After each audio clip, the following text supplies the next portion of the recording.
la indigna actuació que des del nostre punt de vista va tenir Albert Rivera i tots els que el van retuitar, assenyalant públicament, amb fotos incloses, el professorat acusat. Ha arribat el moment que l'Ajuntament de Lleida digui prou a aquesta campanya continuada d'assetjament al professorat i de tensió del sistema educatiu sencer.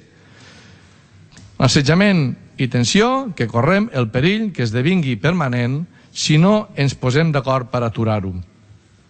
Si no fem una aposta decidida i inequívoca de posar en valor la bona tasca dels i les professionals del nostre sistema educatiu, de reconèixer la gran importància de la funció docent, alhora que de defensar no només la seva honorabilitat, sinó també el dret a exercir la docència amb llibertat. La tasca docent és i ha de ser un dels pilars de la societat. La feina del professorat i dels equips docents és totalment imprescindible i ha de tenir, o hauria de tenir, un immens reconeixement social. Tota societat que es vulgui lliure, culta i crítica ha de fomentar-ho i fonamentar-ho en la institució escolar.